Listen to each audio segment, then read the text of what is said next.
Hello ನಮಸ್ಕಾರ, ನಾನು ಅಭಿಷೇಕ್. ನೀವು ನೋಡ್ತಾ ಇದ್ದೀರಾ ಹೊಸ ಮಹೀಂದ್ರ XUV9S ಅಂತ ಈ ಒಂದು ಕಾರು. ಈ ಒಂದು ಕಾರಲ್ಲಿರುವಂತಹ ಟಾಪ್ 5 ವಿಷಯಗಳು ಯಾವುದು ಅಂತ ನಿಮಗೆ ಹೇಳ್ಕೊಡ್ತೀನಿ ಬನ್ನಿ. ಇದರಲ್ಲಿ ಸಿಗುವಂತ ಮೊದಲನೇ ವಿಷಯ ಯಾವುದು ಅಂದ್ರೆ ಈ ಒಂದು ಡಿಸೈನ್ ಅಂತ ಹೇಳ್ಬೋದು. ನಮಗೆ ಫ್ರಂಟ್ ಅಲ್ಲಿ ಕ್ಲೋಸ್ಡ್ ಆಗಿರುವಂತಹ ಒಂದು ಗ್ರಿಲ್ ಸಿಗುತ್ತೆ, ನಮಗೆ ಕನೆಕ್ಟಿಂಗ್ DRL ಸಿಗುತ್ತೆ and by LED head lamps ನಮಗೆ ಇದರಲ್ಲಿ ಸಿಗ್ತಾ ಇದೆ. ಈ ಒಂದು ಕಾರಲ್ಲಿ ರೆಡಾರ್ ಕೂಡ ಸಿಗುತ್ತೆ. ಅದೇ ರೀತಿ ನಮಗೆ ಇದರಲ್ಲಿ ಲೆವೆಲ್ 2+ ಎಡಾಸ್ ನಮಗೆ ಇದರಲ್ಲಿ ಕೂಡ ಸಿಗ್ತಾ ಇದೆ. ಈ ಒಂದು ಕಾರ್ ಮತ್ತೊಂದು ವಿಷಯ ಯಾವುದು ಅಂದ್ರೆ ಇದರ ಒಂದು ಇಂಟೀರಿಯರ್ ಅಂತ ಹೇಳ್ಬೋದು. ಈ ಒಂದು ಕಾರಲ್ಲಿ ನಮಗೆ ಸಕ್ಕತ್ತಾಗಿರುವಂತಹ ಇಂಟೀರಿಯರ್ ಸಿಗುತ್ತೆ. ಅದರ ಹೈಲೈಟ್ ಯಾವುದು ಅಂದ್ರೆ ಒಂದು ಪ್ಯಾನೋರಾಮಿಕ್ ಸನ್ರೂಫ್ ಸಿಗ್ತಾ ಇದೆ, ಜೊತೆಗೆ 12.3 ಇಂಚಿನ ಸ್ಕ್ರೀನ್ ಕೂಡ ನಮಗೆ ಮುಂದ್ಗಡೆ ಸಿಗ್ತಾ ಇದೆ. ಸೊ ಅದರಲ್ಲಿ ನಮಗೆ ಗೇಮ್ಸ್ ಆಡ್ಬೋದು, ವಿಡಿಯೋ ಗೇಮ್ಸ್ ನೋಡ್ಬೋದು, ಅಥವಾ ನಮಗೆ ಮೂವೀಸ್ ನೋಡ್ಬೋದು, ಏನ್ ಬೇಕಾದ್ರೂ ಮಾಡ್ಬೋದು.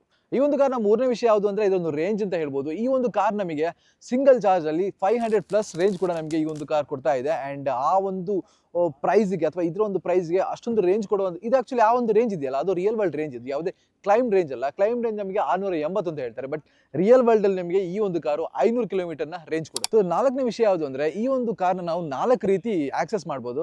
ಒಂದು ಕೀ ಅವರೇ ಕೊಡ್ತಾರೆ, ಇನ್ನೊಂದು NFC ಕಾರ್ಡ್ ಅವರು ಕೊಡ್ತಾರೆ, ಮೂರನೇದು ನಮಗೆ ಆಪಲ್ ವಾಚ್ ಇದ್ರೆ ನಮಗೆ ಆಪಲ್ ವಾಚ್ ಅಲ್ಲಿ ಈ ಒಂದು ಕಾರ್ನ ಆನ್ ಮಾಡ್ಬೋದು. ಅಂಡ್ ಇನ್ನೊಂದು ವಿಷಯ ಏನು ಅಂದ್ರೆ ನಮಗೆ ಮೊಬೈಲಲ್ಲೂ ಕೂಡ ಮೊಬೈಲ್ನ ನಾವು ಇದರಲ್ಲಿ ಕೀ ಆಗಿ ಬಳಸ್ಬೋದು, ಆ್ಯಪ್ ಇನ್ಸ್ಟಾಲ್ ಮಾಡಿದ್ರೆ ಸಾಕು. ಅದು ಮಾತ್ರ ಅಲ್ಲದೆ ಬೋನಸ್ ಏನು ಅಂದ್ರೆ ನಮ್ಮ ಫೋನಿಂದ ಇನ್ನೊಬ್ರು ಫೋನಿಗೆ ಇದರ ಕೀನ ನಾವು ಡಿಜಿಟಲ್ ಆಗಿ ಟ್ರಾನ್ಸ್ಫರ್ ಕೂಡ ಮಾಡ್ಬೋದು. ಈ ಒಂದು ಕಾರ್ನ ಕೊನೆಯ ವಿಷಯ ಯಾವುದು ಅಂದ್ರೆ ಇದು ಪ್ರೈಸ್ ಅಂತ ಹೇಳ್ಬೋದು. ಈ ಒಂದು ಕಾರ್ ನಮಗೆ 19,95,000ದಿಂದ 29,45,000 ತನಕ ಸಿಗ್ತಾ ಇದೆ. ಆ ಒಂದು ರೇಂಜ್ ಅಲ್ಲಿ ನಮಗೆ 4 ವೇರಿಯಂಟ್ ಬರುತ್ತೆ: pack 1 and above, pack 2 and above, pack 3 ಮತ್ತೆ ಪ್ಯಾಕ್ 3 and above ಅಂತ. ಸೊ ಆ ಒಂದು ಪ್ರೈಸ್ಗೆ ಈ ಒಂದು ಕಾರ್ ವರ್ತಿದೆ ಅಂತ ನೀವು ಖಂಡಿತ ನನಗೆ ಕಮೆಂಟ್ ಅಲ್ಲಿ ತಿಳಿಸಿ.